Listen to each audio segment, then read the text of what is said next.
Si Park Se-roy ay dating isang napakakulit na mag-aaral na lalaki, kaya madalas siyang pinaparusahan ng guro sa pamamagitan ng pagpapatong ng balde ng tubig sa kanyang ulo. Ngunit sa kaloob-looban niya, siya ay may mabuting puso, kabaligtaran ni John Won, na isang malupit na estudyanteng mahilig mambuli ng kaklase.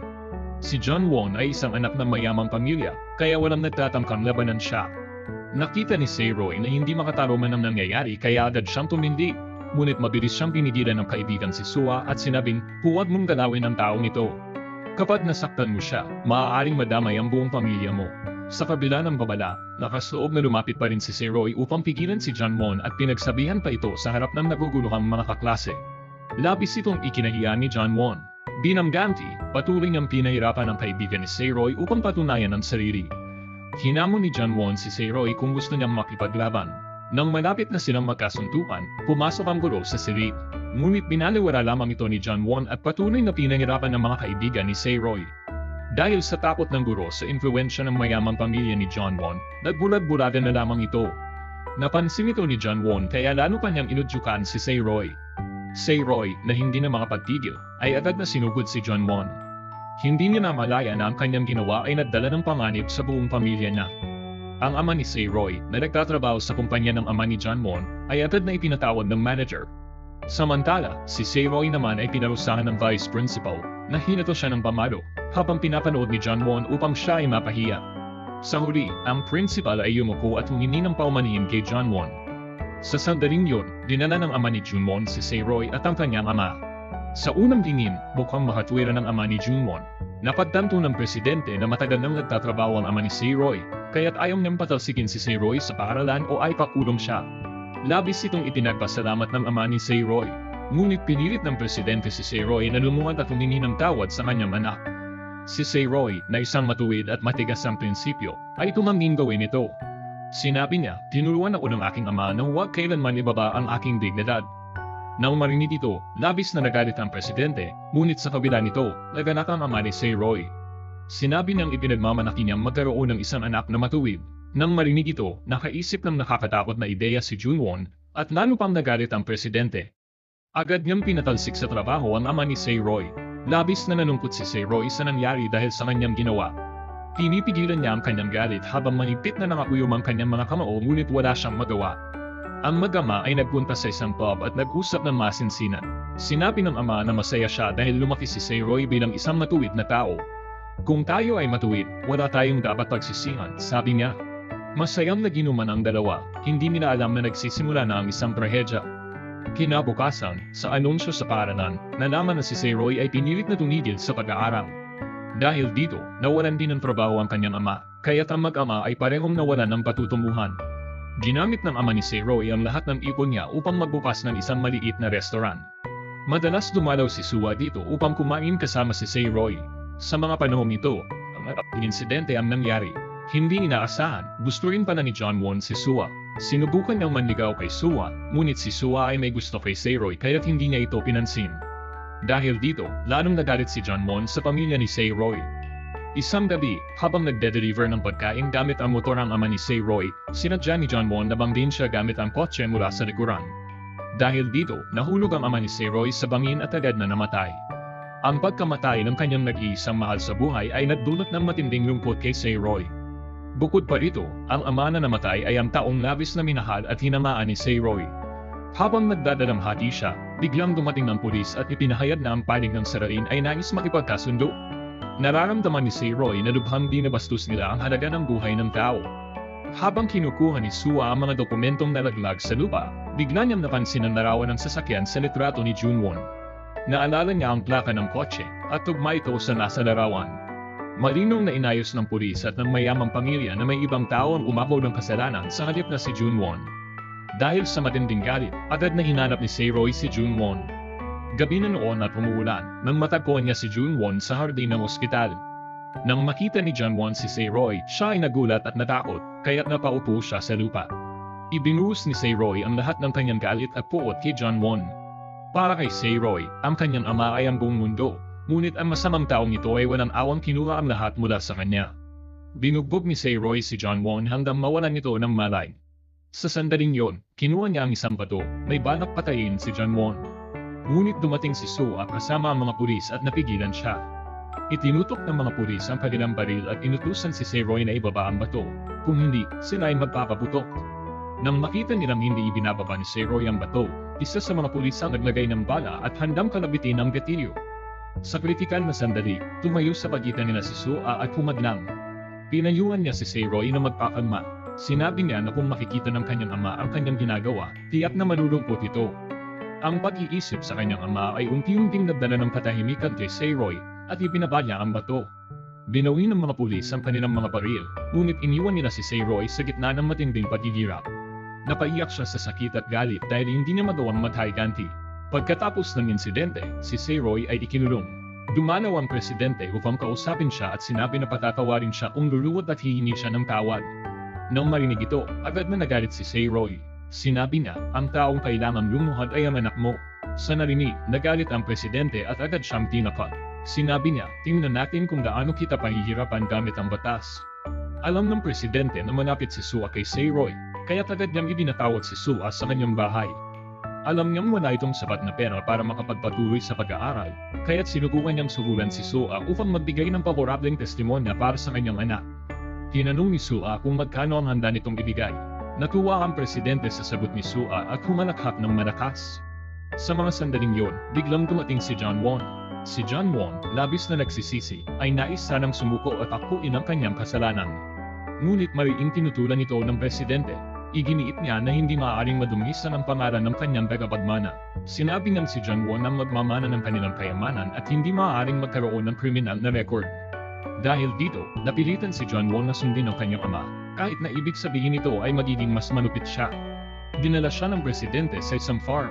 Kumuha siya ng isang manok at iniutos kay John Won na patayin ito. Pinilit ng presidente ang kanyang anak na maging mas marahas at walang awa, dahil ang laki ng kayamanang ipapamana ay nangangailangan ng isang taong handang gumawa ng kahit ano. Sa kabila ng kanyang pag-aalinlangan, sinulod ni John Won ang utos ng kanyang ama. Kita ito, tumawa ng manupit ang presidente, tila nagagalak sa pagsunod ng kanyang anak. Kinabukasan, ginanap ang paglilitis kay Seroy. Hinatulan siya ng korte ng 3 taong pagkakakulong dahil sa kasong manslaughter.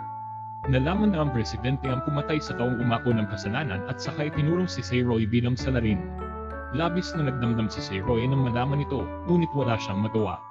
Binayaran ng direktor ng pulis at pinilit siyang manahimik.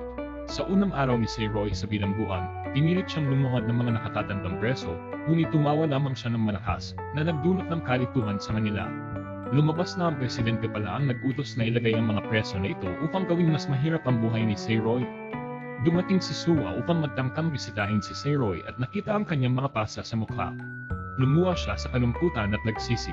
Agad niyang ipinahayag ang buong katotohanan at sinabi, ako ang nag-traidor sa iyo upang magkaroon ng pera para makapag-aral. Hindi pinuligsa ni Seroy si Sua at nagpaalam. Sinabi pa niyang talagang gusto niya si Sua at kapag nakalabas siya sa bilangguan, tiyak na hahanapin siya. Hiniling ni Sua na sana maging mayaman si Seroy pagkatapos ng kanyang paglaya upang makapaghiganti sa mayamang pamilya. Nagpaalam silang dalawa na may pangako sa isa't isa. Mula noon, palagi nang naaalala ni Seroy ang kanilang tunggalian laban sa mayamang pamilya. 3 taon nang mabilis na lumipas. Dumating ang araw ng paglabas ni Seroy mula sa bilangguan. Sa kanyang pananatili doon, nakipagkaibigan siya sa isang kilalang gangster. Ang boss ng grupong ito ay labis na nakapagbigay ng impluwensya kay Seroy. Ang unang ginawa ni Seroy pagkakalabas niya mula sa bilangguan ay pumunta sa pub kung saan siya huling nakita kasama ang kanyang ama. Ipinangako ni Seroy sa kanyang ama na tiyak na maghihiganti siya. Una, inipon ni Seroy ang lahat ng impormasyon tungkol sa Jenga Tycoon Group, pati na ang sitwasyon ng anak nitong si John Won. Sinundan niya ang address ng liham na ipinadala ni Sua kay Seroy, patungo sa isang mataong kalye sa Itaewon. Ang araw na iyon ay isang festival, kaya't puno ng tao ang kalsada at masaya ang paligid. Habang si Seroy ay naguguluhan, biglang dumating si Sua at niyakap siya. Laking gulat at saya ni Seroy sa hindi inaasahang pagtanggap. Inakay siya ni Sua upang uminom. Sinabi ni Sua na magtatrabaho siya sa kumpanya ng pamilya ni John Won, ngunit hindi ito ipinagsigawan ni Seroy. Sinabi rin niyang magtatrabaho siya sa isang barko ng karagatang pangkalakalan sa loob ng 7 taon, dahil magkakalayo sila ng 7 taon. Medyo nalungkot si Sua nang marinig ito. Kinabukasan, nagsimula na magtrabaho si Seroy sa barko. Mabilis na lumipas ang 7 taon. Sa kasalukuyan, nagtatrabaho si Sua para sa Jenga Conglomerate at naging matagumpay siya. Malaki ang respeto sa kanya ng presidente, ngunit si John Won ay patuloy pa rin nanliligaw sa kanya sa loob ng 7 taon at hindi pa rin siya nagpapaamo dahil si Sua ay patuloy na nagmamahal kay Seroy sa kanyang puso. Pagkatapos ng trabaho, agad na umalis si Sua sa kumpanya at nagtungo sa 81 Street kung saan nagkaroon sila ni Seroy ng pangako na magkikita muli pagkatapos ng 7 taon. At totoo nga, nandyan si Seroy, naghihintay sa kanya. Tumingin si Sua sa kanya nung may kumikislap ng mga mata pagkatapos ng maraming taon ng pagkakalayo. Hindi niya inaasahan ang mga simpleng salita ni Seroy, 7 taon na ang nakararaan na magtatayo siya ng isang restaurant ay naging totoo. Ang pangalan ng restaurant ay Dan Bam. Ngayon ay ang araw ng pagbubukas, kaya punong-puno ng excitement ang lahat. Ngunit, sino ang mag-aakalang pagkatapos ng buong araw na paghihintay? Wala na isang customer ang pumasok sa restaurant, samantalang napakamahal ng renta sa 81 Street. Katabi ng restaurant ni Seroy ang Itaewon High School. Isang grupo ng mga batang babae ang nambubuli sa ibang batang babae. Ngunit sa malas, nakatagpo sila ng isang matigas ang ulo ng batang babae, si Iso. Kinuha ni Iso ang kanyang cellphone at nagsimulang mag-live broadcast online. Agad itong naging viral, kaya't naging sikat siya. Dahil sa video na ito, dumating ang ibang magulang at sinaktan si Iso. Ngunit hindi nila inaasahan na ang buong eksena ay na-record ng kaibigan ni Iso. Si Iso ay tunay na isang halimbawa ng tapang at lakas ng loob. Pinatahimik niya ang nanay na nagalit at sinaktan siya, na halos hindi makapagsalita ang babae. Ang ina ay nagwasiwas ng kamay upang sampirin siya, ngunit naharam siya ni Seroy. Hindi inaasahan, kinuha ni Iso ang pagkakataon at tinambal pabalik ang ina. Hindi alam ni Seroy ang nangyari, kaya't hinabol niya si Iso at tinanong kung bakit hindi siya humingi ng paumanhin. Nagpanggap si Iso na ang kanyang ama ay namatay dahil sa kanya. Habang naghihintay siyang bumangon, sinungaling na tinukso siya ni Iso sa pamamagitan ng pagpapakita ng kanyang ulo sa pinto at pagsasabing, "Sinungaling ka, tama." Lumabas na si Iso ay may matigas na personalidad, katulad ni Seroy. Madalas niyang pinapalakas ang ulo ng principal ngunit hindi magawang pagsabihan. Samantala, sa kumpanya ng Jenga, ipinresenta ni John Won ang isang plano upang magbukas ng isang inuman sa Itaewon Street. Hindi inaasahan, tumutol si Sua. Nakita ng presidente na hindi maayos ang plano, kaya't pinunit niya ang papel at binigyan ng sample si John Won dahil 3 buwan ng narulugi ang store sa Itaewon. Pagkatapos nito, ibinigay lahat ng mga tindahan sa Itaewon kay Sua upang pamahalaan. Galit na galit si John Won at nagpunta kay Sua upang magbigay ng banta. Ngunit matigas din si Sua at tumugo ng banta pabalik. Sinabi niya, "Sigurado ka bang ikaw ang magmamana dahil may anak ang presidente sa labas?" Ang anak na iyon ay kaibigan ni Iso. Ngayon, sina Gansu at Iso ay nagpunta sa Itaewon gamit ang motorsiklo upang maglaro. Hindi inaasahan, dahil sa biglaang pagpreno upang maiwasan ng mga tao, lumipad si Iso ng mataas. Sa oras na yon, si Seroy ay namimigay ng mga leaflet malapit sa kanya. Nang makita ang panganib, agad siyang tumakbo upang tulungan si Iso. Ngunit nang makita niya ang mukha ni Iso, bigla siyang naalala na siya ang batang matigas ang ulo. Nang tanungin ng kanyang kaibigan, agad na inuntog ni Iso ang ulo nito. Noong una, si Seroy ay mag-uumpisa magsalita kay Iso, ngunit bigla siyang nawala ng malay at bumagsak. Agad naman dinala nila si Seroy sa ospital. Dahil sa labis na pagod, nawalan siya ng malay. Samantala, nalaman ng presidente na nagbukas si Seroy ng restaurant sa Itaewon, kaya inutusan niya si Sua na gumawa ng paraan upang saktan si Seroy. Naguluhan si Sua dahil may nararamdaman siya para kay Seroy, ngunit ang pera ay nakapagpalabo sa kanyang konsensya. Pinakinggan niya ang utos ng presidente. Sa kabilang banda, nagising si Seroy sa ospital dahil sa sobrang pagod.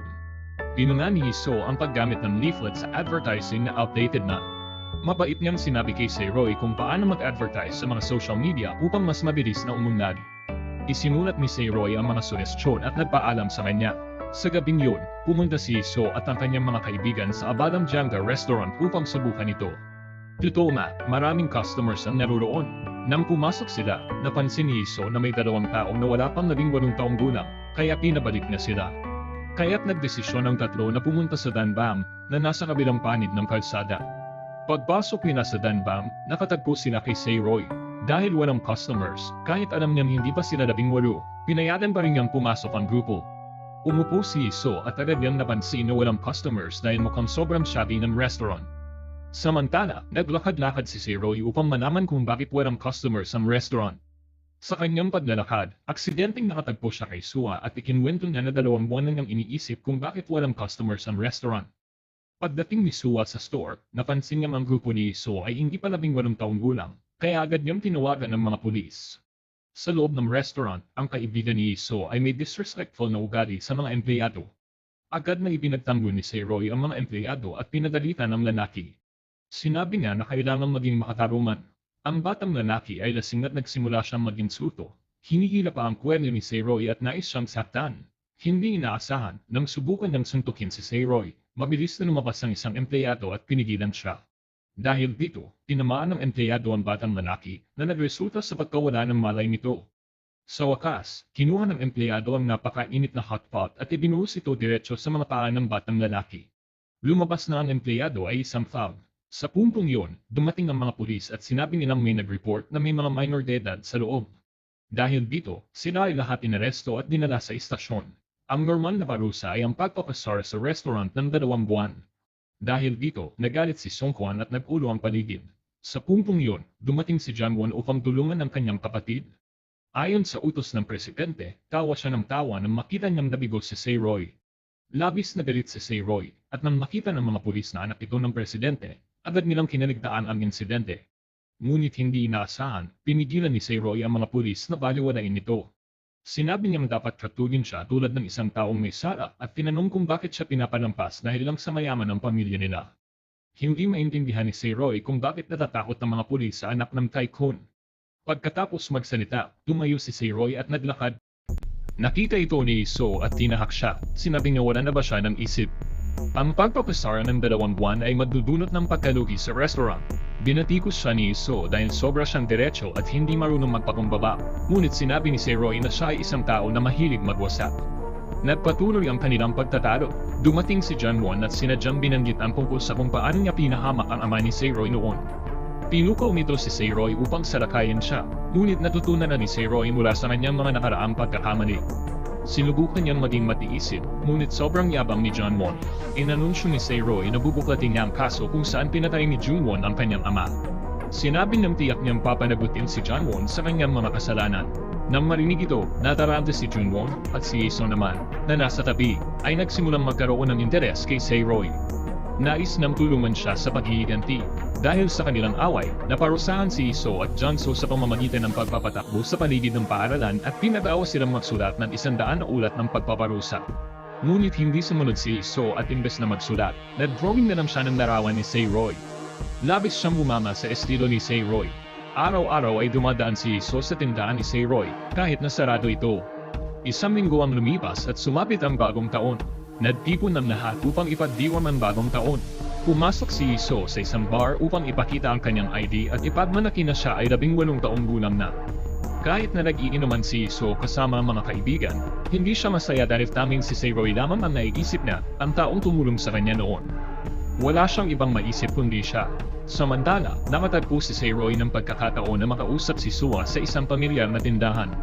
Hindi niya alam na siya pala ang nag-report sa kanya sa pulis na naging dahilan ng pagsasara ng kanyang restaurant ng 2 buwan. Malapit na niyang ipagtapat ang nararamdaman niya para kay Sua, ngunit hindi niya ito nagawa.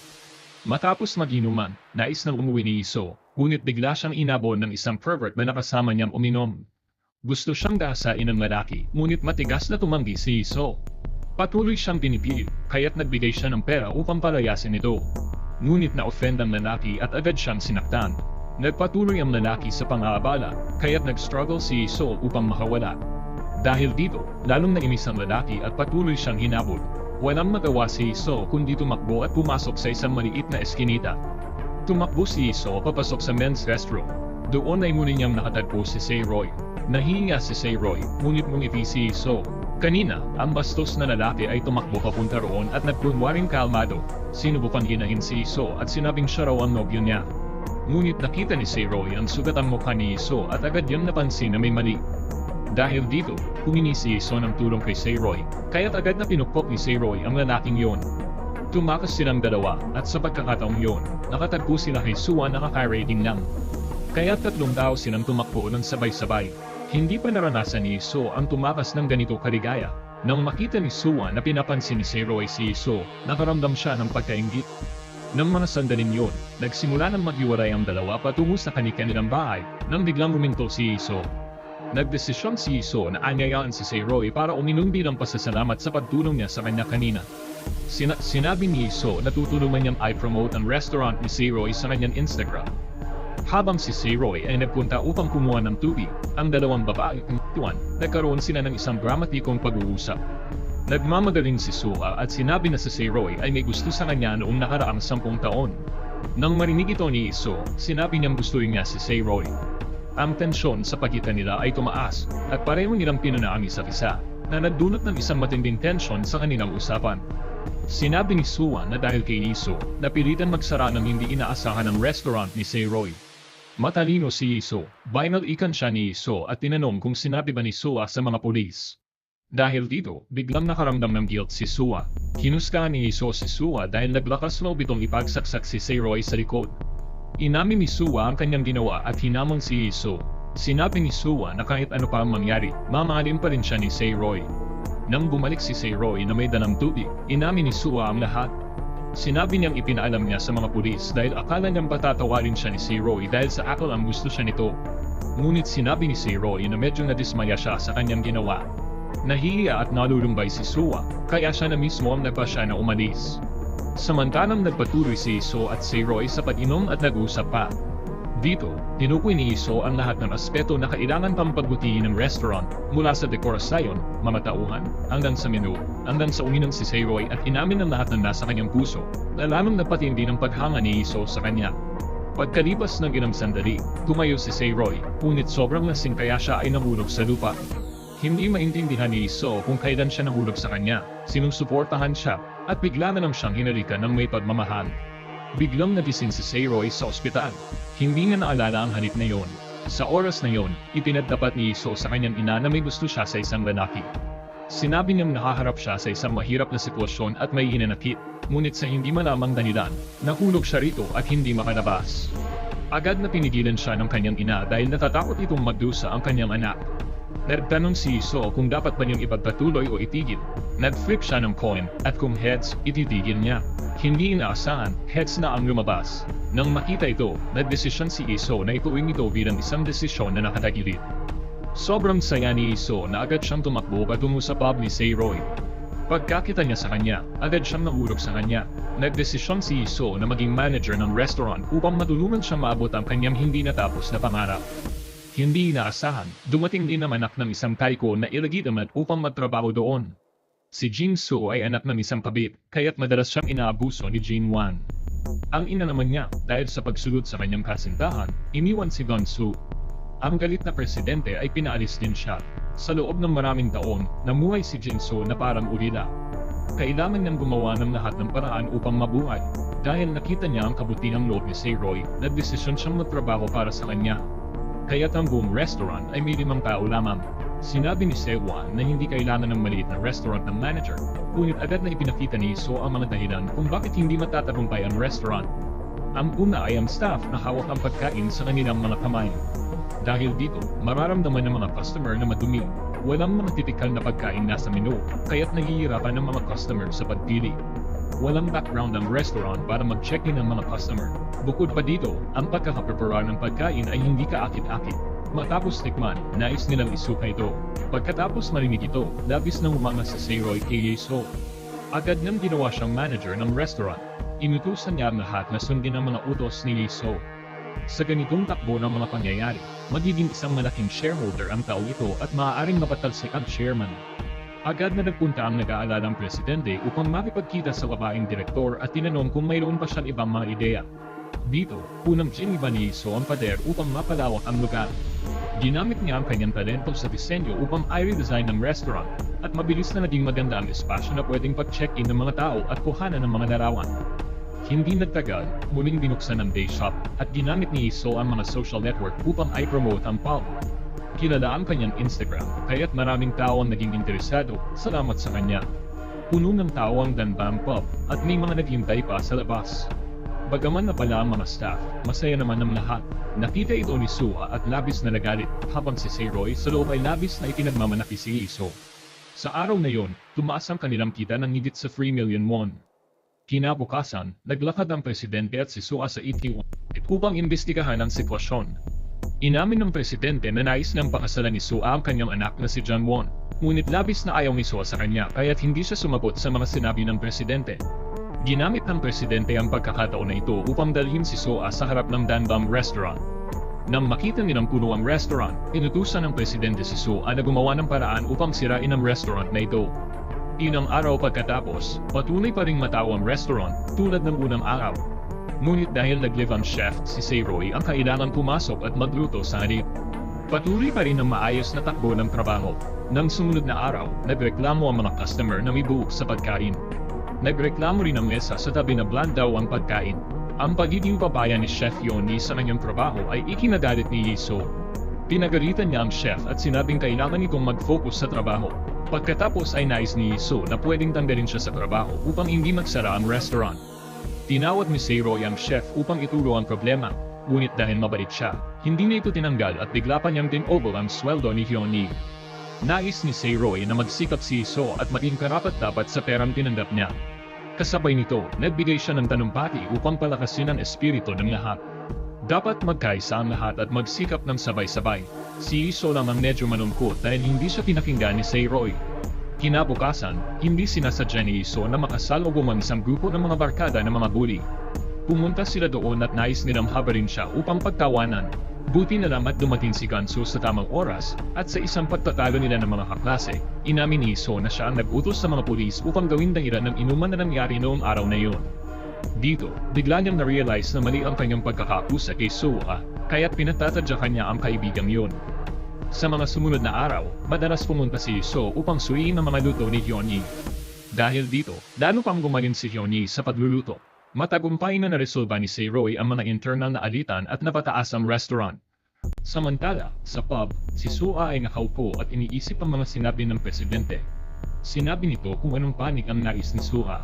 Sobrang sakit kaya uminom siya hanggang sa malasin. Sa daan pauwi, hindi sinasadyang nakasalubong siya ni Seiroy at ang kanyang grupo. Dahil alam nilang ito ay isang pribadong usapin, isa-isa silang umalis. Tanging si Yiso na naman natira. Si Sua, sa kalasingan, ay inamin ng lahat ng kanyang nararamdaman. Ang kumikislap ng mga mata ni Sua ay tumago sa puso ni Seiroy. Ang atmosfera ay biglang naging romantiko.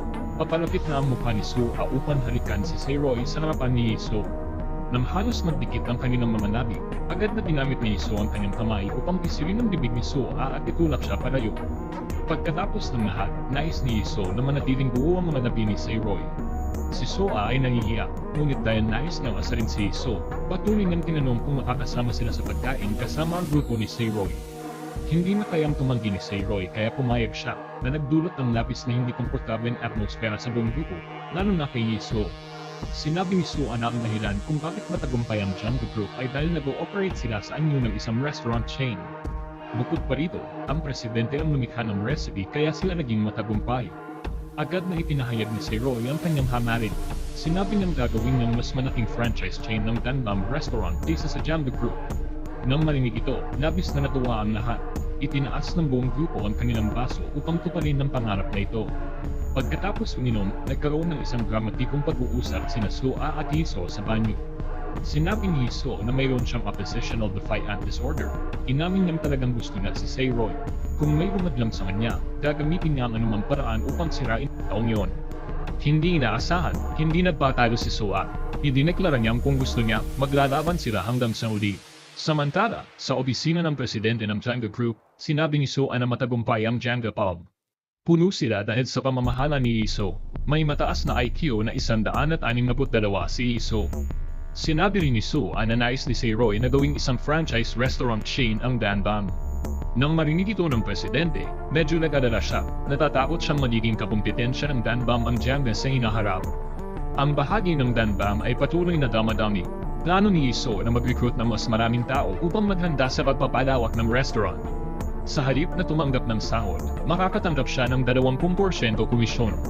Sa kasamaang palad, nalaman ng ina ni Yiso na siya ay huminto sa kolehiyo upang magtrabaho sa isang bar at labis itong nagalit.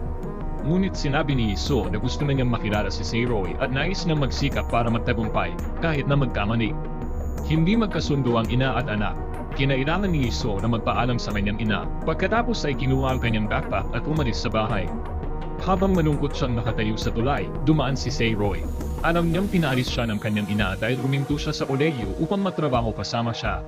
Labis na nagpapasalamat si Seiroy at sa parehong panahon, nakaramdam siya ng awa para kay Liso. Pinatibay na ito sa isang inosenteng paraan, ngunit nagdulot ito ng malaking kasiyahan kay Liso. Nagkasundo silang tutulungan ng store na maabot ang culinary peak at maging isang franchise chain na nalampas pa sa Django Group. Nagtayo silang dalawa sa tulay, nag-uusap tungkol sa hinaharap hanggang sa sumikat ang araw. Dahil ang restaurant ay patuloy na lumalaki, kailangan itong mag-recruit ng mas maraming staff. Hindi inaasahan, ang mga dumating na aplikante para sa interview ay mga taong hindi kayang magtrabaho. Mamaya, dumating ang isang napakagandang babae upang mag-apply para sa trabaho. Nang makita ng mga empleyado at ni Seiroy ang babae, natuwa sila. Nang makita ito ni Iso, agad niyang tinanggihan ang babae na labis na ikinalumpot ng empleyado. Sa uling bahagi ng interview, dumating ang isang itim na lalaki na nag-apply. Ang pangalan niya ay Tony at siya ay isang Polish-Korean.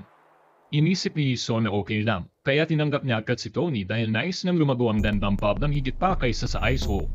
Tinawagan nila ang istasyon ng telebisyon upang mag-request ng interview, at hindi inaasahan, pumayag sila para sa isang recording session.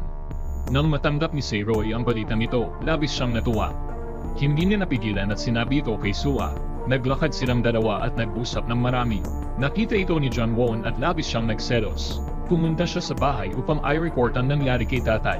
Alam ng presidente na si Seiroy ay isang tao na may higit na determinasyon kaysa sa iba. Takot ang kanyang korporasyon sa mga tao tulad ni Seiroy, kaya't nagplano sila na sirain ang Dandam restaurant ni Seiroy. Kinabukasan, pumunta si Seiroy sa istasyon ng telebisyon upang ipagpalit ang recording script. Hindi inaasahan, nakatagpo siya ng si Gunwon na naroon din. Ginamit ni Gunwon ang kanyang koneksyon upang tanggalin ang Dandam Pub mula sa recording. Biglang naisip ni Seiroy na si Sua ang nagbunyag ng lahat. Sinabi ni Gunwon na papatagin niya ang negosyo ni Seiroy, ngunit sumagot si Seiroy na babagsak ang kumpanya ni Gunwon dahil na-cancel ang recording session. Labis na nalungkot si Seiroy. Nasa tabi niya si Iso na patuloy na nag-encourage at nagpapalakas ng loob. Naglakad silang dalawa sa kalsada at hindi inaasahan, nakasalubong nila si Sua, ngunit sa pagkakataong ito, dumaan si Seiroy ng manamig at iniwan siyang malungkot. Hindi inaasahan, mahinaw na sinabi ni Iso kay Seiroy ang katotohanan. Ang taong tumawag sa pulis noong araw na iyon ay hindi si Sua.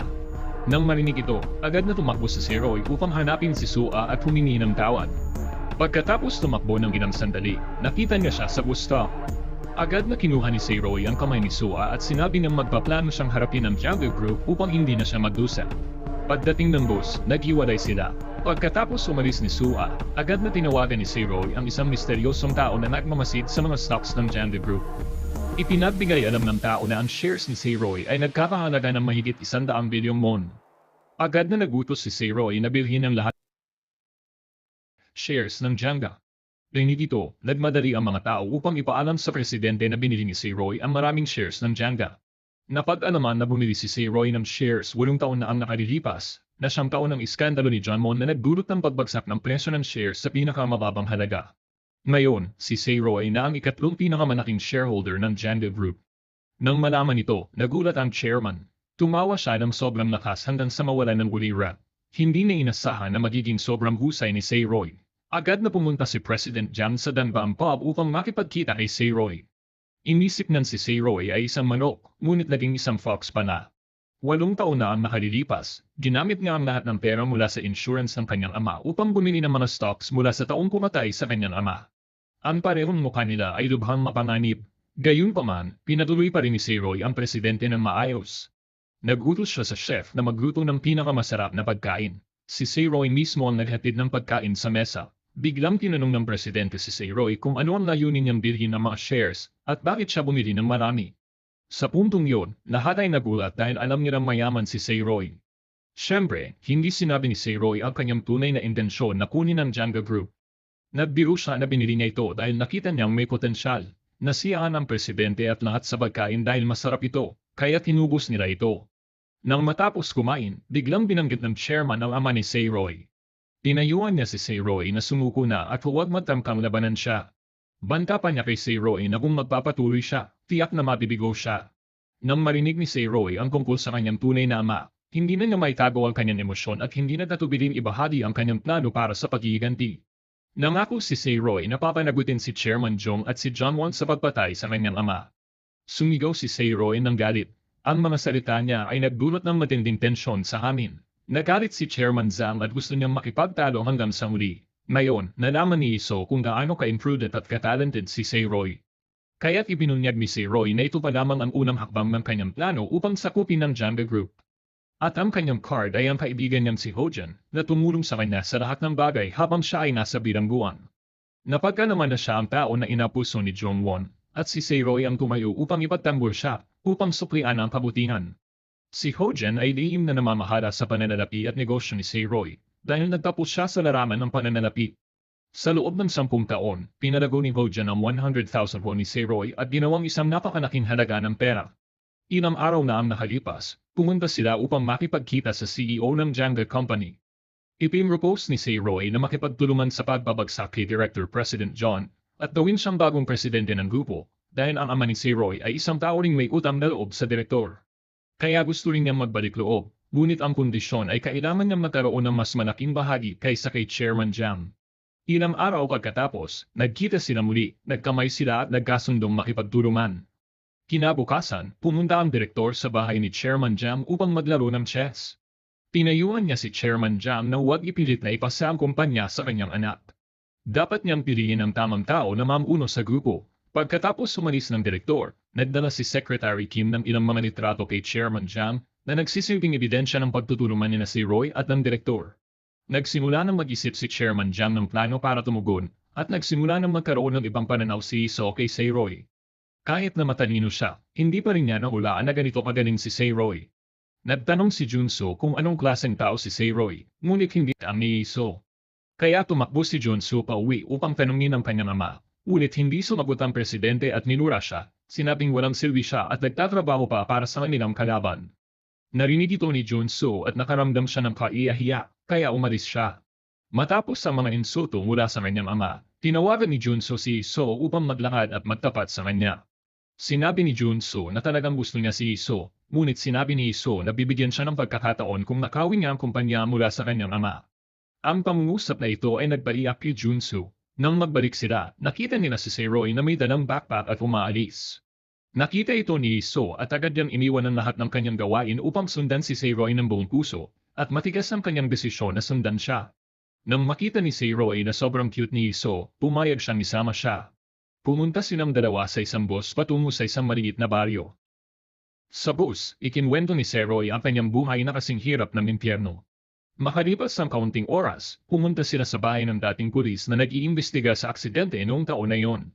10 taon na ang nakalipas, alam niyang maling inabusahan ng hepe ng pulisya si Sayroy, ngunit wala siyang magawa. Nang araw na iyon, pinagsisihan niya ito, kaya nagbitiw siya at umuwi para makasama ang kanyang asawa. Pinagsisihan niya ang hindi makatarong ng kaso, kaya lumuhod siya upang humingi ng tawad kay Sayroy. Sinabi niyang magbabayad siya ng kahit anong halaga, kahit ang kanyang buhay, dahil bata pa ang kanyang anak na babae. Hindi niya kayang harapin si Pangulong Jong. Hindi siya sinisi ni Sayroy, ngunit pinaalalahanan ng siya na maging matapang at malakas. Nang gabing yon, umulan ng malakas, kaya si Riso at Sayroy ay natulog doon. Biglang sinabi ni Iso na kung magtestigo ang pulis, kailangan si John Won ay mapunta sa bilangguan. Ibig sabihin ito, ang Chairman Jan ay magiging laban sa mga shareholders. Ito ang susi para kay Sayroy upang mabatalsik si Chairman Jan. Alam ni Iso na dumaan siya sa mga mahirap at malungkot na araw, kaya lalo pa niyang minahal si Sayroy. Naluma si Iso at nangako sa sarili na poprotektahan niya ang lalaking ito sa buong buhay niya. Ngunit hindi sila pinabayaang maging masaya ng kanilang kaaway. Kinabukasan, inanunsyo ng dating may-ari na naibenta na ang bahay. Alam nila na itinaas ng bagong may-ari ang upa, at ang kontrata sa pagpapaupa ay may 6 na buwan na natitira, kaya't nag-alala ang lahat. Tinawagan ni Sayroy ang bagong may-ari at nais makipag-ayos, ngunit hindi inaasahan na ang taong iyon ay si Chairman Jang. Nagulat si Sayroy nang malaman niyang minuloko siya ulit, at si Iso ay nagalit nang malaman ito. Sinabi ni Sua kay Sayroy na makipagnegosasyon. Pumunta si Sayroy ng direkta upang makipagkita kay Chairman Jang. Nagpakumbaba si Sayroy at nakiusap kay Pangulong Zam na ipagkaloob ang mga lugar. At syempre, hindi pwedeng hindi pansinin ng isang delikadong tao tulad niya ito. Sinabi niyang saan man magrente si Sayroy sa hinaharap, bibili na yon at gagawin ng imposibleng magpatuloy si Sayroy sa negosyo. Nagpatuloy si Sayroy na magpakumbaba at tinanong kung ano ang gusto niya. Nais ni Chairman Zhang na maglubod si Sayroy at humingi ng tawad sa kanya. Naging galit si Seroy at sinabi na siya ang may kasalanan. Sinabi niya, ang mas maraming binsala na ginagawa mo sa akin, mas lalo akong lumalakas. Pagkatapos, nagbigay si Seroy ng matinding deklarasyon ng digmaan kay Pangulong Jong. Pagkatapos ay malamig na umalis siya. Lumabas si Seroy at nakatagpo kay Sua. Alam ni Sua ang nangyari at agad na ipinakiusap kay Pangulo na bawiin ang desisyon na kanselahin ang lugar. Ngunit galit si Chairman at agad na pinatalsik si Sua dahil malapit na magsara ang restaurant. Nagpunta ang grupo upang mag-inom. Nang umalis sila, humingi ng paumanhin si Zon ako kay Seroy para sa abalang dulot ng kanyang pamilya. Hindi siya sinisi ni Seroy at labis pa siyang naaawa sa kanya. Ang ibang apat na tao ay nag-imbita sa na magpunta sa bar upang magsayaw. Hindi inaasahan, hindi binayagan si Tony na makapasok. Mayroong batakaran doon na nagbabawal sa mga Aprikano. Inassert ni Tony na siya ay Koreano, ngunit hindi pa rin siya pinayagan ng gwardya. Sinabi ni Iso, walang maniniwala sa sinabi ng itim na lalaki, kaya't manunggot na umalis si Tony. Kinabukasan, pininturahan ng buong bar, may nakasulat na sila ang may sala sa rasismo. Ang bawat isa na nakakita ng eksenang ito ay hindi na alam kung anong sasabihin. Nag-confide si Jong-soo kay Iso tungkol sa kanyang desisyon. Magre-resign siya mula sa trabaho, ayon sa kagustuhan ng kanyang ama, upang humingi ng tulong na ibigay ang lugar. Labis na nagpapasalamat si Iso nang marinig yun. Pagkatapos, nagbitiw si Jong-soo. Ganon, hindi na magiging abala ang restaurant sa Janga Group. Siyempre, hindi ito sang-ayon si Seroy. Ayaw niyang may magsakripisyo para sa kanya, ngunit buong pusong sumuporta si Iso. Nang makita ito, agad kinuha ni Seroy ang management sign ni Iso at galit na sinabi, hindi siya karapat-dapat maging manager. Ipinuhos ni Iso ang lahat ng kanyang panahon sa restaurant ngunit pinagalitan siya, kaya't nainis din si Iso. Hindi inaasahan, malakas na pinagalitan ni Seroy si Iso.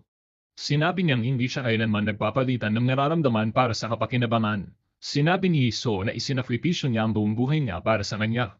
Kaya kahit pa siya ay tanggalin, siya pa rin ang manager ng restaurant. Nang marinig ito ni Seroy, labis siyang nagulat.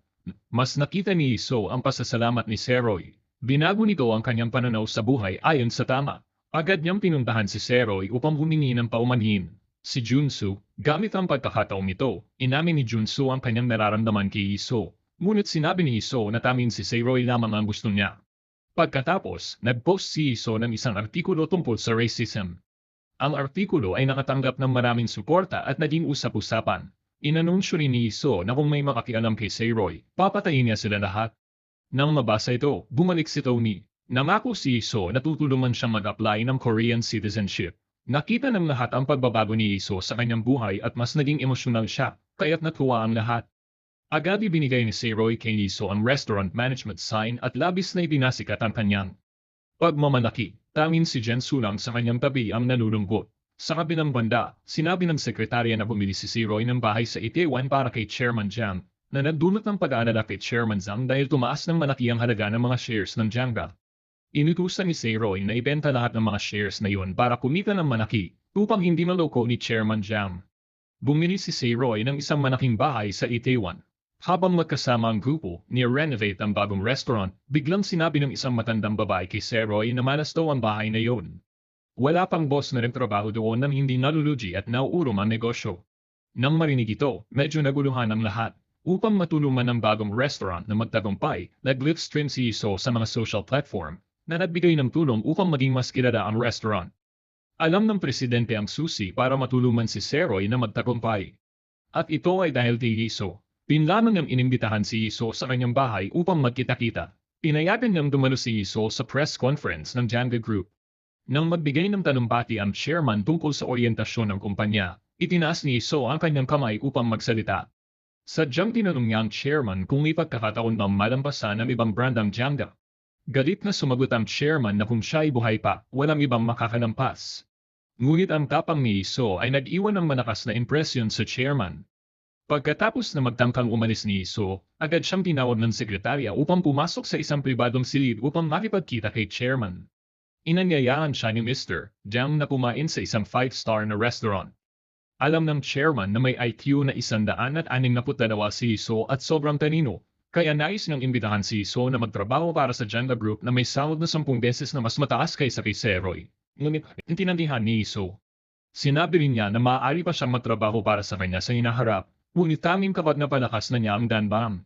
Nang marinig ito, labis na interesado ang chairman. Samantala, si Seroy ay nasa bahay ni Hojang Hojan dahil ang pagpapalawak ng kanyang negosyo ay nagdulot sa kanya ng sakit ng ulo tungkol sa buwis. Nag-isip si Hojan ng isang plano upang magtatag ng isang joint stock company, kaya agad na nakipagkita si Seroy sa isang grupo, at sa muli pumayag ang grupo na pamananan ng chain ng store na Itaewon Class, at ang pangalan ng kumpanya ay magiging IC Joint Stock Company.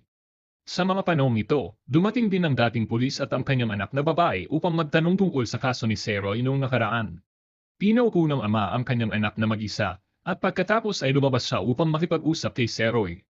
Nakita ng batang babae ang cute na pusa at agad siyang tumakbo upang habulin ito, ngunit aksidenteng naligaw siya at kahit anong paghahanap nila, hindi nila siya natagpuan. Mabuti na lang at tinulungan siya ng tadhana nang makilala niya si Director Kang. Ipinahiram sa kanya ni Director Kang ang kanyang telepono upang tawagan ang kanyang ama, kaya't ang pulis at si Seroy ay nagpunta upang kunin ang bata. Ngunit gamit ang kanilang kasanayan bilang pulis, mabilis na nataplasan ng ama na may sumusunod sa kanila. Bigla siyang lumiko at nahuli ang lalaki na ito na nagnanakaw ng kamera. Nalaman na ang lalaking ito ay palaging nagmamasid upang magkuha ng larawan ng kinaroroonan ni Director Kang. Hindi na kailangan sabihin, alam nilang isang plano ito ng chairman na nangangahulog ang labis na mainat ang chairman. Nang makita ni Chairman Zan ang patalaslas ng shop ni Iso para sa Itaewon Class, napansin niya na talagang may talento si Iso. Ngayon, nag-aalala siya, hindi lang dahil kay Seroy, kundi pati na rin kay Iso.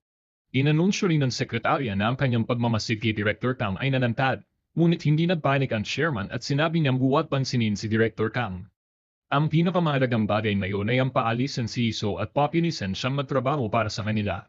Nang marinig ito, labis na nagulat si Soa. Sinabi ng sekretarya na ang pulis ang nagbigay ng pagkain kay Seroy. Agad na nagutos ang presidente na suburan ng pulis. Nang gabing yon, nakipagkita si Seroy. Si Soa ay umiinom sa isang romantikong ambience. Bigla niyang sinabi na gusto niya si Soa. Kinabukasan, nang dumating siya sa restaurant, sinabi ni Rizzo na kung makikipag-date siya kay Soa, magre-resign siya sa trabaho. Samantalang tinawag ng presidente ang pulis na nagbigay ng pagkain kay Seroy upang pumunta sa kanyang bahay. Tinukso siya ni Mr. Jiang na iwanan si Seroy at pumirma ng kontrata sa Jiangga. Ngunit ang nakaraan ay nagturo sa dating pulis ng isang mahalagang aral. Ngayon, gusto na lamang niyang maging magandang halimbawa para sa kanyang anak na babae. Kaya, kahit na inalok siya ng chairman ng isang napakabigat na kontrata, tinanggihan pa rin ng dating pulis, sinabing naniniwala siya na malalampasan ng Tanbam ang Jiangga sa hinaharap. Banta ng presidente na kung lalaban siya, may isang paraan na magtatapos ito, ang kamatayan. Inisip ng pulis na baka saktan ng presidente ang kanyang anak na babae, kaya't mahigpit nang inawakan ang kamay ng presidente. Muling banta ng pulis ang presidente at sinabi niyang siya ang pulis sa kasong yon 10 taon na ang nakalipas.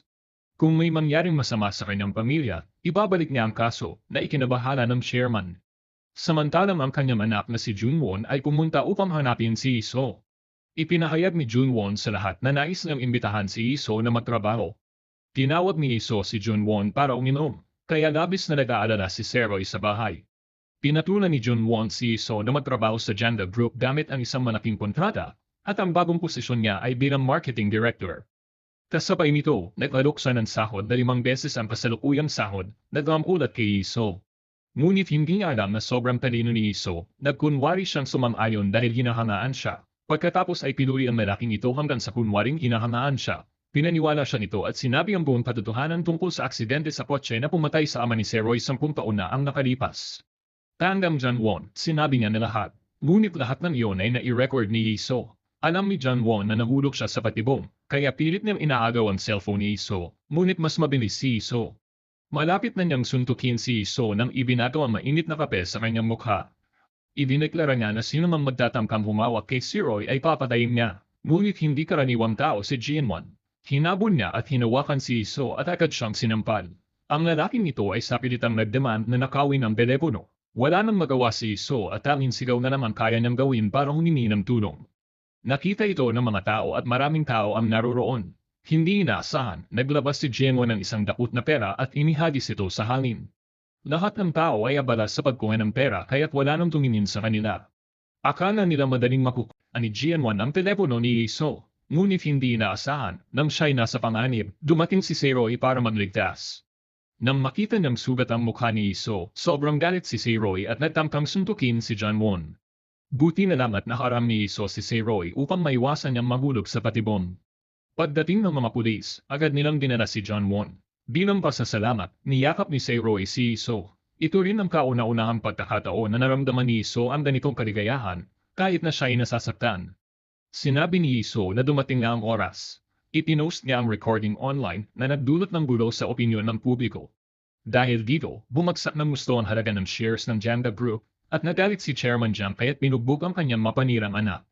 Nakaramdam din ng matinding kahihiyan si Ganwon nang siya ay mabugbog. Nakasaksi sa lahat si Director Kan at sa kanyang puso, alam niyang hindi na niya kayang magsilbi sa isang taong ganito ang kakayahan. Kaya agad siyang pumunta kay Roy. Sinabi ni Iso na dahil bumabagsak ang presyo ng stocks at nagugulungan ng mga shareholders, ito na ang pagkakataon upang tuluyang pabagsakin si Chairman Jiang. Ngunit una, kailangan magpatutuwa ang dating pulis na pinatay ni Ganwon ang ama ni Roy.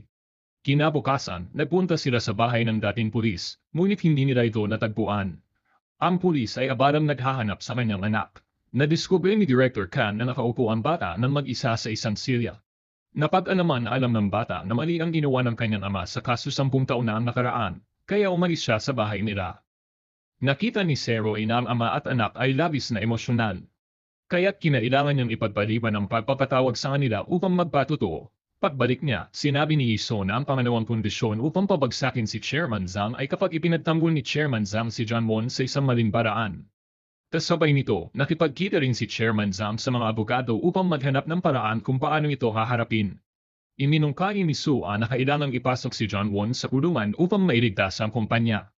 Kung magtataksil si Director Kam, matatanggol ang chairman. Bagamat napakatalino ng solisyon, hindi inaasahan ni Sua na tatanggihan ito ni Chairman Zhang. Matigas niyang sinabi na mas pipiliin niyang iwan ang kumpanya kaysa iwanan ang kanyang anak. Agad na iniulat ni Sua ang balitang ito kay Director Kam at Roy. Iniisip na ayos na ang lahat. Kaya't agad na nagsagawa si Director Kang ng isang internal na pagpupulong upang imungkahi ang pagtanggal kay Chairman Jiang dahil hinayaan itong makaapekto ang mga personal na damdamin ng pamilya sa kumpanya. Hindi niya alam na nahulog siya sa patibong ni Chairman Jiang. Kinabukasan, nagsimula ang shareholders meeting upang alisin ang chairman. Habang nagaganap ang pagpupulong, nagkaroon ng rebelyon. Biglang sinabi ni Mr. Jiang ang buong katotohanan tungkol sa kaso noong taon na iyon. At pumayag siyang ipasok sa kulungan ng kanyang anak upang mailigtas ang kumpanya, na naging sanhi ng pagkabasag ng plano upang tanggalin ang grupo. Napagtanto ni Director Kam na siya ay nadaya. Kasabay nito, dinala ng driver ng chairman si Ganwon upang sumuko, ngunit nang makita niya, agad siyang bumangon mula sa sasakyan at tumakbo. Agad na nagmadali papunta sa lugar kung saan ang kanyang ama ay may press conference, at doon, napagtanto ni John Won na ipinagbalat siya ng kanyang ama para sa posisyon ng presidente ng kumpanya. Ang mapait na anak ay nagluha ng 2 patak ng luha, at si Mr. Jiang ay umalis ng walang ekspresyon, napagtanto na nabigo ang plano. Si Roy ay labis na desperado. Tinawagan siya ng chairman upang mamuhi at magbitiw ng ilang salitang sarcastic, "Gusto mo ba akong pabagsakin? Mukhang bata ka pa, handa. Akala ko hindi ko na binibigyan ng halaga ang isang tusong matandang katulad ko." Pagkatapos nito, ibinaba ng presidente si Mrs. Kang sa pagiging isang empleyado ng isang maliit na sanay. Ang pagkatalong ito ay nagbalungkot sa kanyang kaluluwa. Ngayon, tanging ng laban na ito ang natirang pag-asa. Kinabukasan, naganap ang paglilitis. Pinatay ni John Won ang ama ni Roy kaya't siya ay nakatulan ng 7 taon sa bilangguan. Kahit ganoon, nanatiling kalmado si Chairman Zhang dahil para sa kanya, ang kumpanya ang pinakamahalaga. Pagkatapos nito, agad na pumunta si Roy sa libingan ng kanyang ama. Inabot siya ng 11 taon upang mahuli ang taong gumawa ng masama sa kanyang ama at makuha ang mustisya. Inialay ni Roy ang isang baso ng alak sa kanyang ama tulad ng muling beses na sila ay uminom ng magkasama. Talaga, ang alak ay kasing mabait ng kanyang puso nang mawala ang kanyang ama. Balik sa Danbam, nagpasya si Jong-soo na magbitiw sa trabaho dahil ang kanyang kapatid ay nasa binangguan, kaya gusto niyang umuwi upang kunin ang kanyang mana dahil sinabi ni So na bibigyan siya ng pagkakataon kung siya ang papalit sa Janga. Si John Won ay kasalukuyang nasa binangguan. Dumating si Sua upang ipahayag na binawi ng kanyang ama ang lahat ng kanyang shares na napatindi sa galit ni John Won. Hindi niya inasahan na magiging ganoon kasama ang kanyang ama, at bumalik din si John Soo upang makita ang kanyang ama. Sinabi niya na makikinig siya sa lahat ng sasabihin ng kanyang ama, basta't may pamana sa kanya ang Janga. Nakita ng presidente ang ambisyon ng anak, kaya tuwang-tuwa siya. Agad niyang inilipat ang trabaho kay Sua, pinilit siyang sanayin si Jong Soo upang maging pinakamahusay. Sa restaurant, nagkaroon ng plastic surgery ang chef upang maging maganda. Nang maghanda upang magluto para sa show, na-distract si Tommy kaya't malinim na lagyan ng curry powder ang putahe. Agad itong napansin ni Honey at sumigaw ng malakas. Hindi inaasahan, ang pagkakamanin nito ay lumikha ng isang masarap na bagong lasa. Dahil dito, ang curry dish ng Danbam ay nagpanalo sa kanila ng first place sa cooking tournament na nakatulong upang mapataas ang reputasyon ng Danbam. Mabilis na dumating ang mga investor na nagnanais palawakin ang brand ng Danbam. Ito ay isang magandang pagkakataon upang lumikha ng isang franchise brand. Napagtanto ni Iso na ito ay isang magandang pagkakataon. Nag-compile siya ng isang libro tungkol sa mga katangian ng Danbam, handa nang mag-imbita ng mga investors para sa franchise. Hindi inaasahan, iniisip ni Sayroy na hindi pa tamang panahon. Habang sinabi ni Iso na ang pagkakaroon ng investor ay isang gintong pagkakataon, kung magbubukas sila ng isa-isa, hindi nila maabot ang Jenga na naging dahilan ng mainit na pagtatalo sa pagitan nilang dalawa. Gayunpaman, nakita ni Roji na tama ang plano ni Iso. Samantalang sa kabila, patuloy ang mga tawag mula sa mga investors na nagnanais makipag-ugnayan kay Iso, at kung mababagal siya, mag-i-invest sila sa ibang restaurant na nagdulot ng malaking sakit ng ulo kay Iso. Hinayla niya si Sayroy patungong rooftop at nagreklamo tungkol sa pagpapalawak ng mga restaurant. Pagkarinig nito, hindi na nagdalawang isip si Sayroy at desisyon siyang mag-take ng risk kasama si Iso. Wala sa kanilang dalawa ang nakakaalam na nahulog sila sa patibong ni Chairman Jiang. Agad silang pumunta upang makipagkita sa isang talentadong investor. Pinuri ng investor na ang Danbam ay may napakatalinong manager. Gamit ang pagkakataong ito, matigas na inalok ni Sayroy ng 5 billion won para sa franchise. Nag-atubili si Iso, ngunit hindi inaasahan na pumayag ang investor. Mabilis na pumalat ang balita, kaya't nakatawag ng pansin ang maraming ibang investors. 3 tao ang hindi na nakasagot sa telepono. Sa unang araw pa lang, nakatanggap sila ng higit sa 10 billion won na investment. Ang bilang ng mga nagparehistro upang magbukas ng mga kanilang franchise shop ay umabot na sa higit 50 tao. Nagbukas sila ng isang representative office, parehong nagsasagawa ng negosyo at nagsasanay para sa franchising. Nang gabi, nang bumalik ang grupo, bigla nilang nakita ang isang matandang babae na sugatan. Agad nilang dinala ang matanda sa ospital para gamutin. Hindi inaasahan, siya pala ang lola ni Tony. Ipinakita ni Tony ang isang larawan ng nawawalang ama, at nalaman na siya pala ang anak ng matanda. Umiiyak siyang nagsabi ng malakas na ang kanyang ama ay namatay sa isang aksidente sa kalsada ilang taon na ang nakalipas. Umiiyak na tinanggap ni Tony ang kanyang lola. Kinabukasan, dumating na ang ikadawang round ng food competition. Ang mga restaurant ay abala sa pagluluto para sa programa. Inihanda niya at si Hiam's signature soft tofu soup ng restaurant at nagluto naman ng Janga ng fermented soybeans. Tinikman ni Junso ang dalawang putahe, kaya't alam niyang matatalo ang Janga, gaya ng inaasahan. Patuloy na nanalo ang Danbam sa contest.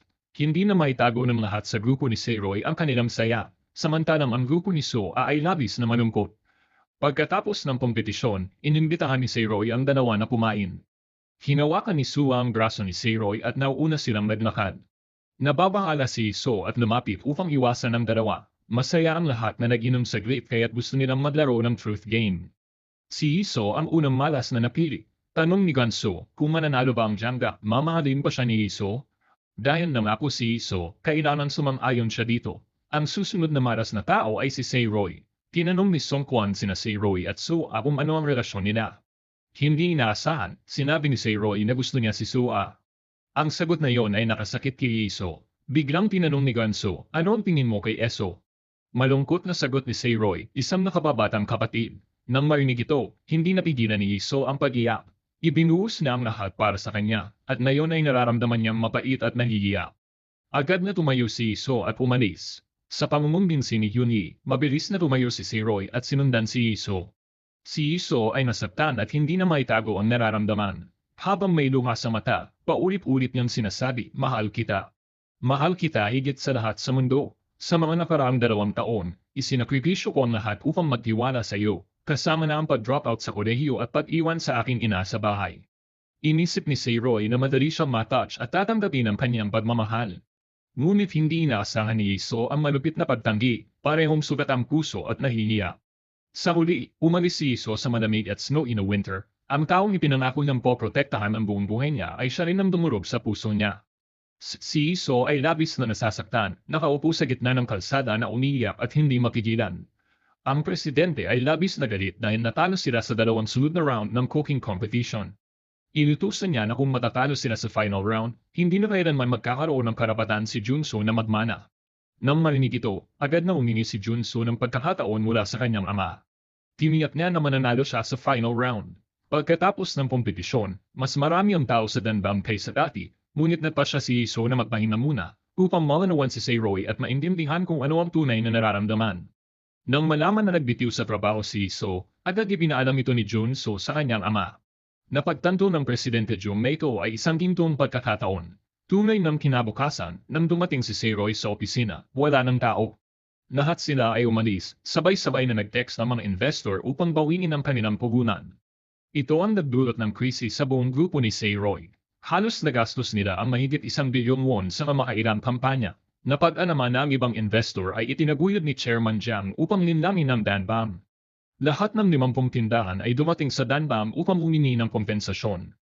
Sobrang galit nila kay Sayroy dahil lahat ng tao ay nawalan ng pera sa pagpapalakad ng restaurant. Sinunod ni Sua ang utos ng presidente na magdala ng isang florera ng mga bulaklak. Nasa itaas nito ang isang mensahe na bumabati kay Sayroy sa kanyang pagbabalik sa paghihirap. Nang mabasa ito, nagalit si Sayroy at sumigaw. Sinabi niya na maaaring nilang kansilahin ng kontrata kung gusto nila. Mayroon siyang sapat na pera upang magbayad ng kompensasyon sa lahat, ngunit ang pinakamahalagang negosyo ay ang tiwala. Kaya, magtiwala kayo, pakiusap, patuloy ninyong suportahan, ayon sa plano. Ang mga salitang ito ay tiyak na nakaawis sa mga may-ari ng tindahan, ngunit ngayon, saan kukuha ng pera upang magpatuloy? Hindi alam ni Sayroy. Pinayuhan siya ni Sua na tumakas at mamuhay ng masaya kasama siya. Habang si Sayroy ay nais ng sumuko, tumawag si Iso. Pinatibay niya ang loob ni Sayroy at namako siyang makikipaglaban hanggang sa dulo kasama siya. Tulad ng inaasahan, nahanap ni Iso ang lakas ni Sayroy. Kinabukasan, bumalik si Iso sa trabaho. Ang pinakamahalaga ngayon ay makahanap ng bagong investor, ayon sa listahan. Nakita nila ang isang 70 taong gulang na tycoon sa real estate. Nakakagulat, siya pala ang lola ni Tony. Siya rin ang ninang na tumulong kay Chairman Jiang na baunlarin ng kanyang kumpanya. Ang matandang babae ay dumaan sa Danbam kasama si Director Kang. Tinanong niya kung kailangan nila ng tulong. Hindi inaasahan, matigas ang ulo ni Sayroy at ayaw humingi ng tulong mula sa kanya. Nagalit ang lola at pinagalitan siya dahil sa sobrang kayabangan at hindi marunong magpakumbaba. Sinabi niya na mabibigo siya dahil sa katigasan ng ulo. Pagkatapos, dalit na tumayo at umalis. Nadismaya si Director Kang kay Sayroy, kaya't siya rin ay umalis. Nang gabing yon, tiningnan ni Sayroy ang mga staff na nagsusumikap buong araw at gabi. Napagtanto ni Sayroy na sila ay nalihirapan dahil sa kanyang mataas na pride. Naisip ito ni Sayroy at nagdesisyon na tawagin si Tony upang magtakda ng isang pagpupulong sa kanyang lola. Ipinaalam ni Tony na nakarating na siya sa Jeju Island. Agad na tumawag si Sayroy kay Iso. Hindi inaasahan, kinuha ng lola ang telepono at nagsimulang magsalita. Patuloy niyang tinatawag na tama si Sayroy. Hiniling ni Sayroy na mag-invest siya, ngunit nagbigay siya ng kondisyon na dapat nilang manalo sa muling round ng pinakamahusay na restaurant contest. Nangako si Sayroy na tiyak na mananalo sila sa final round. Ngunit hindi gaya ng panaginip ang buhay, nais ring manalo ni Ganso sa contest upang maging tagapagmana. Alam niyang nanalo ang Danbam sa nakaraang 2 round dahil kay Chef Yun Yi. Kaya bigla, pumasok sa kanyang isipan ng isang maruming plano. Pinag-usapan ni Jung-soo at Sua na i-aanunsyo nilang si Chef Yun Yi ay transgender. Kinabukasan, pumunta si Sayroy kasama si Chef Yun Yi sa competition. Talaga, ang balita tungkol kay Yun Yi bilang transgender ay kumalat sa buong internet. Agad na ipinakita ni Song Kwan ang balitang ito sa 2 tao. Lahat ng tao sa studio ay pinag-uusapan ito na nagpasakit kay Hyun Yi, kaya't lumabas siya at umalis. Siyempre, si Jung-soo ang nag-bribe sa mamamayad para mailathala ito. Nabigla si Sua nang makita niyang hindi tinatantanan ni Jong-soo ang anumang panlilinlang. Sa kabilang banda, tumakbo si Hyun Yi papunta sa women's restroom, ngunit pinaalis siya. Pagkatapos, natagpuan siya ni Sayroy sa men's restroom. Nagbigay siya ng pagpapalakas ng loob mula sa kaibuturan ng kanyang puso. Kung susuko ka, lalo ka lang dadaigin ng lahat. Kailangan mong manalo sa contest para makuha ang galit sa puso ng mga tao. Nang marinig ito, nabawi ni Hyun Yi ang kanyang tiwala sa sarili. Sa loob ng studio, akala ng lahat na susuko si Hyun Yi. Hiniling ni Jong-soo na mag-umpisa na ang programa nang hindi kasama ang Danbam. Ngunit bigla, binuksan ni Hyun Yi ang pinto at pumasok na may buong tiwala sa sarili. Nagsimulang matakot si Jong-soo. Nagpatuloy pa rin ang programa at nagsimula siyang magluto. Hindi siya nabigo sa mga inaasahan ng lahat, lumikha siya ng ultimate dish. Lahat ay sabik na naghihintay sa mga resulta. Inanunsyo ng mga hurado na si Hyun Yi ang nagwagi sa huling round. Isang hindi maipaliwanag na pagsabog ng kaligayahan. Ang kahangahangang pagbabalik ni Hyun-yi ang tumulong kay Dan Baum na manalo. Nakakagulat, alam ni President Jang na niloloko ng kanyang anak si Hyun-yi, ngunit hindi siya pinagsabihan. Sa halip, pinuri pa ang anak dahil natutunan nitong gumamit ng mga pandirinlang. Ang mas malaking ambisyon naman kailangan upang magmana. Sa mga sandaling ito, dumating si Iso sa kumpanya at tinamaan si Gonso. Inaasahan niyang babalik ito sa katinoan, ngunit si Gonso ay talagang naging masama na. Hanggat makuha niya ang pagmamahal ni Janga, handa siyang gawin ang lahat. Si Iso naman ay helpless na laban sa tigas ng ulo ng lalaki. Tumakbo siya pabalik upang makipagkita kay Seroy. Totoo man na si Seroy lang ang makapagbibigay ng kaligayahan sa kanya. Dahil nanalo sila sa contest, pumunta sila upang makipagkita sa lola para mag-sign ng kontrata sa investment. Sa pagkakataong ito, si Seroy ay matatag. Nais ng palawakin ng restaurant upang makarating sa buong mundo, hindi lang sa Korea. Ang balita na nakatanggap ang Dan Baum ng investment na 30 billion won ay kumalat sa internet, na nagdulot ng sobrang stress kay Gonso. Tinanong niya, paano napanuhod ni Seroy? Sa puso niya mayon, may isang bagay lang siyang nais, saktan si Seroy.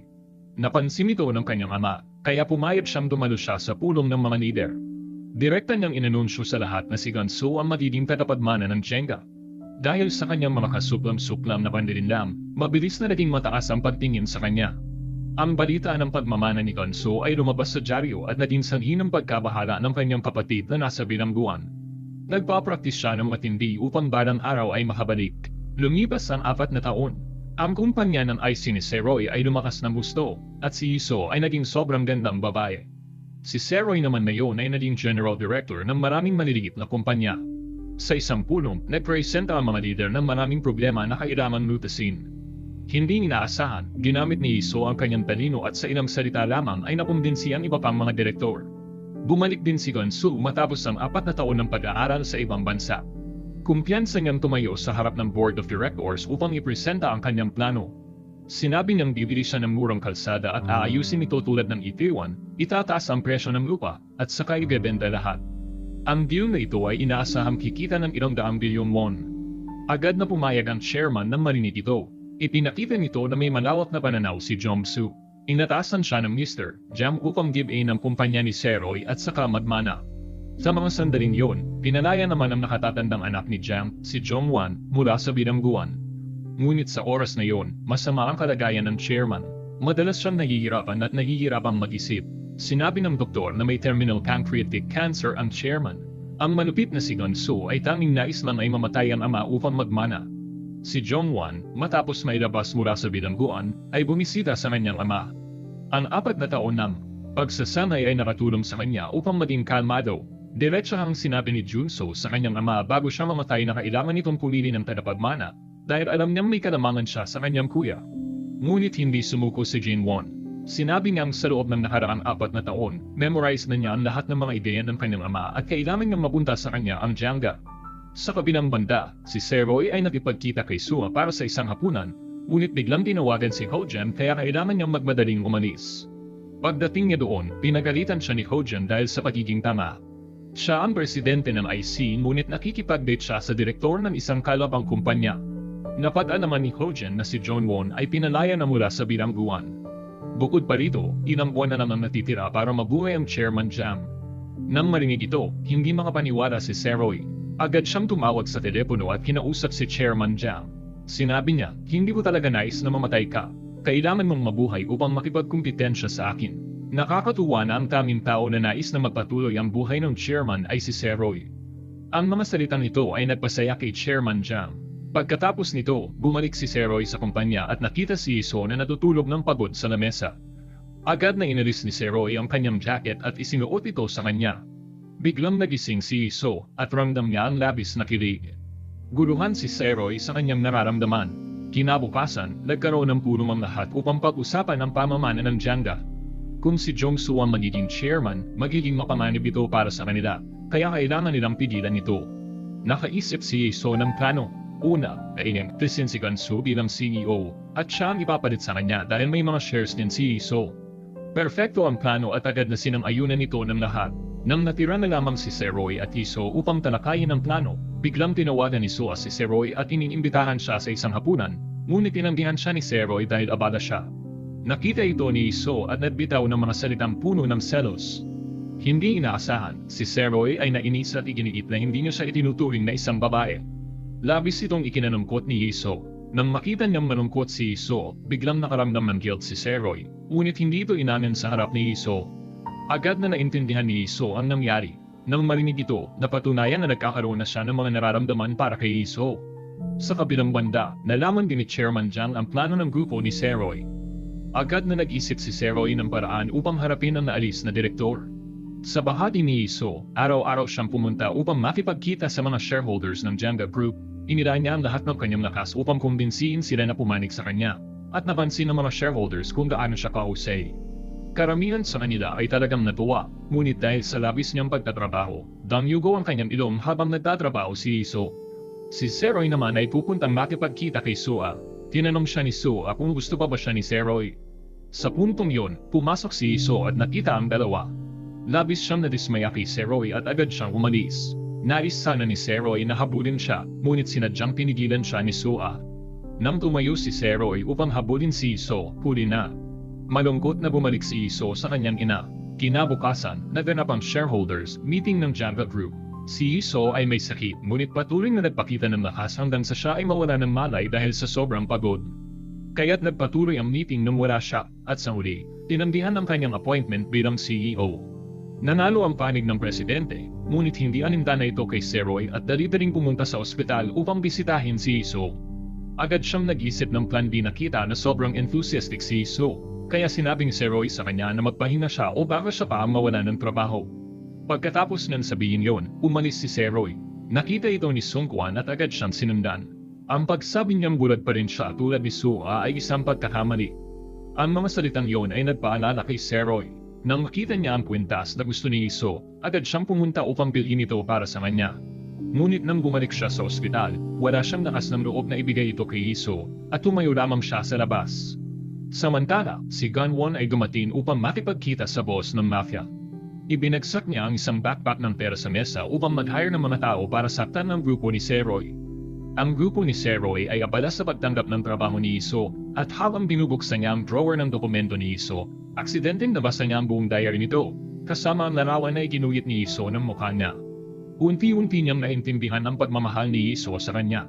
Bigla niyang naisip na mahal na rin niya ito. Agad na nagmamadali si Seroy papuntang ospital. Nagmaneho siya ng mabilis upang ipagtapat ang nararamdaman kay Iso. Si Iso naman sa ospital ay natuklasan ang kwintas na ibinigay sa kanya ni Seroy. Natuwa siya dahil nalaman niyang may nararamdaman din si Seroy para sa kanya. Ngunit sa puntong yon, pumasok ang peking doktor at sinabi na oras na para sa injection. Nang dumating si Seroy sa ospital, nakita niyang magulo ang kwarto. May nagpadala sa kanya ng larawan ni Iso na kinidnap at isang anonymous na mensahe na nagsasabing bumunta si Seroy mag-isa upang iligtas si Iso. Nagmaneho si Seroy ng mabilis, hinahanap ang kinaroroonan ni Iso. Nakita ni Gunsu na may mali at hinabol siya. Ilang sandali pagkatapos, dumating si Seroy sa itinakdang lugar sa kalsadang dumadaan sa kagubatan. Nakita ni Janso na dumating din si Junwon, kaya agad yon inisip ang paraan para papagsakin ang kanyang nakababatang kapatid. Agad niyang inutusan ng isang sasakyan na magmadali at banggain ang kanyang kapatid. Nang makita ito ni Seroy, agad siyang tumakbo upang iligtas siya ngunit natambal siya pababa ng bundok. Habang malapit ng mamatay, bigla niyang naisip si Iso at nagsisi na hindi pa niya tinanggap ang kanyang pagmamahal para sa kanya. Nang makita ito ni Junsu, mabilis siyang tumawag ng ambulansya. Ngunit, ipinadala pa rin ng kapatid ni Junwon ng isang tao upang patayin siya. Sa kabutiang palad, nagawang tawagan ni Gunsu si Samkwan para ipaalam ito. Si Samkwan, kasama ang iba, ay pinatumba si Gunsu at itinapon siya sa parehong lugar kung saan naroon si Iso. Inisip ni Junwon na patay na si Seroy, kaya ipinadala pa rin niya ang isang tao upang tiyakin ito. Mabuti na lang at dumating ang team ng emergency ng mabilis, kaya agad nilang iniwan ang lugar. Dinala nila si Seroy sa ospital na nasa malubhang kalagayan at napakabagsak ng kanyang buhay signs. Lahat ay labis na nag-aalala dahil hindi pa nila alam kung nasaan si Iso. Napansin ng dating pulis ang camera at agad niyang naisip na ito ay isang kidnapping. Nasa phone ni Seroy ang mga anonymous na mensahe, pero kung magsasabi sila sa pulis, baka mapahamak pa si Iso. Nagdesisyon si Samkwan na siya na naman gumawa ng paraan at anako ang responsibilidad, habang si Junwon ay patuloy na pinapahirapan ng dalawa. Ipinagbabanta ni Junwon si Iso na labis na ikinagalit ni Junsu. Nagkunwari si Iso na natatakot at miserable, ngunit pag-alis ni John Won, agad siyang nagbalik loob at tinanggal ang mga gapos sa sarili. Samantala, nagpunta si Sam Kwon sa boss na inarkila ni John Won. Pinalo siya ng boss at nagmakaawa si Sam Kwon, pakihinto na. Pagkatapos ng 10 taon sa buluan kasama si Seroy, hindi nila tinulungan kami, tapos binugbog pa nila ako. Kaya ginamit ni Sam Kwon ang pagkakataon upang tawagan ng mga pulis. Habang abala si Iso na pinaghirapan tanggalin ang mga gapos, natapos din siya hanggang sa umaga. Mabilis niyang tinanggal ang mga gapos ni Ganso upang magsanib puwersa sila at makalabas. Samantala, si Seroy ay nananatiling comatose. Sa kanyang panaginip, nakita ang ama at anak sa isang tulay na magdadala sa kanila sa kabilang buhay. Yamakap si Seroy ng emosyonal sa kanyang ama, ngunit sinabi niya na sobrang utang na loob siya kay Iso, kaya hindi pa siya pwedeng umalis. Pagkatapos ng sabihin ito, umatras si Seroy mula sa tulay, at biglang nagising si Seroy. Ang malakas na pagnanasa niyang mabuhay ang naghatak sa kanya mula sa kamatayan. Umiiyak si Seroy ng matagal. Ang mapag-iwalay mula sa kanyang ama ay talagang masakit. Mahirap ipaliwanag ang nararamdaman. Sa parehong oras, tumatawag din si Ganwon sa kanyang ama, ngunit kabaligtaran ang nangyari kay Seroy, patuloy niyang sinisisi ang kanyang ama. Sinabi niyang lahat ng ito ay dahil sa kanyang ama, kaya wala na siyang daang balik. Ginawa niya ito para maghayganti sa mga ginawa ng kanyang ama sa kanya 5 taon na ang nakakaraan, at sabay niyang nais na saktan ng taong dahilan ng pag-iiwalay nilang mag-ama. Madali niyang sinabi ang lokasyon kung saan niya tinago ang dalawa at hinamon ang kanyang ama na dumaan. Napapakawalan niya ang mga bihag. Halos mag-collapse si Chairman Jam matapos marinig ito, isang uri ng karma para sa mga tinuro niya sa kanyang anak. Pagkatapos magsalita, bumalik si Ganwon sa lugar na pinadlagayan niya sa mga hostage. Biglang inambush ni Janso si Jungwon at pinagampas siya. Gusto sanang patagilid ni Iso, ngunit pinigilan siya ni Jonsu. Kaya naman, nagdesisyon na lang silang umalis at tumakas. Tumakbo sila palabas at naghanap ng sasakyan upang makatakas, ngunit bago pa sila makatakbo, ipinakita ng mga gangster ang kanilang mga headlights upang harangan sila. Lumitaw ang boss at si John Won at pinalibutan ang dalawa. Samantala, si Seroy ay gumising at agad na nagdesisyon na iligtas si Iso. Nakita ito ni Sua at pinigilan siya, ngunit sinabi ni Seroy na mahal na niya si Iso. Matapos niyang sabihin ito, nagpasya siyang pumunta upang iligtas si Iso, kahit na alam niyang maaari siyang mamatay. Pagkatapos ng ilang sandali, natanggap ni Seroy ang balita na alam na ni Chairman Jam kung nasaan si Iso. Agad niyang pinuntahan ang bahay ni Chairman Jam kahit nasugatan. Pinilit Seroy na i-report sa pulisya si Chairman Jam kung hindi siya magsasalita kung nasaan ang mga bihag. Ngunit, hindi basta-basta tinatabla ng pagbabanta ang matandang lalaki. Pinilit ni Chairman Jam na magpatira pa si Seroy kapalit ng buhay ni Iso. Ayaw magpatira pa ni Seroy at mas pinili niyang mamatay kaysa magbigay ng dangal. Ngunit para kay Iso, isinakripisyo niya ang lahat ng kanyang pride at lumuhod. Nakita ito ng matandang lalaki at tumawa ng malakas. Sa huli, natupad ang pinakamalaking hiling ni Seroy, ngunit bilang kapalit, ipinagpalit niya ang kanyang anak at isinulat ang lokasyon sa papel. Nang makita ito ni Seroy, tumayo siya at ipinahayag na hindi na siya kalaban. Sinabi niyang ang taong nagbenta ng anak kapalit ng pagpapaluhod ng kalaban ay isang kasuklam-suklam na tao.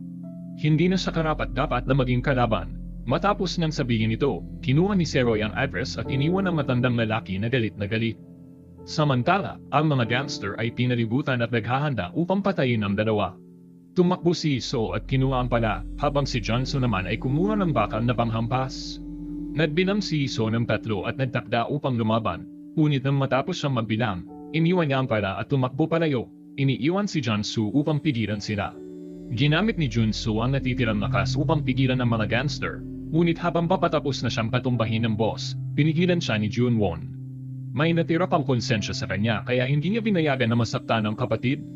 Sumakay sila sa kotse at tinulungan si Iso na tumakbo. Nang malapit ng mabangga ng kotse nila, mabilis na tumakbo si Iso sa bukirin. Pinahabol ng boss ang 2 junior niya habang sila at si John Won ay nagmaneho upang harangin ang daan. Tumakbo si Iso patungo sa daan habang paparating ng kotse. Sa oras na yon, dumating si Seroy. Pinaandar niya ang sasakyan at tinulungan si Iso sa pamamagitan ng pagmamadali at pagtama sa kotse ng mga kalaban. Mas maganda ang kotse ni Seroy, kaya pareho silang nakaligtas. Tumakbo si Iso at masayang niyakap si Seroy. Habang paparating si Ganwon at ang boss, nakiusap si Seroy na sana ay umatras ang boss para sa kanilang nakaraang pagsasama sa pulungan. Ngunit hindi inisip ng boss ang kanyang pakiusap. Nakita ito ni Sam Kwon, kaya nagpasya siyang manatili at haraman ng daan, at pinili niyang gamitin ang lahat ng lakas upang mabilis na talunin ang mga kalaban. Iniwan naman ang boss para makipaglaban ng matindi. Sumakay si Junwon sa kotse upang habulin si Seroy. Pagkatapos nilang tumakbo ng ilang sandali, nahirapan si Seroy at hindi na makatakbo. Tumigil siya at mabilis na nagsabi ng "I love you, Jisoo." Habang magkasama silang mayayakap sa gitna ng kalsada, pinabilis ni Junwon ang kotse upang sagisaan sila. Nagalit si Seroy, kumuha ng isang bato, at ibinato ito diretso sa windshield, na naging dahilan para ito ay huminto. Sinabi ni Seroy kay Jisoo na magtuloy na at mag-report sa pulis, at siya mismo ay mananatili upang makipaglaban kay Junwon. Matapos ang 4 na taon ng pagsasanay sa kulungan, iba na si Seroy ngayon.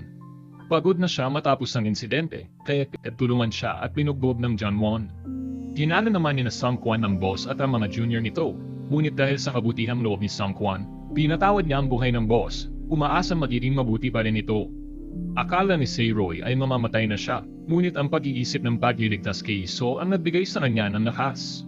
Tumayo ulit si Seroy at pati si Junwon ay umama sa kanya.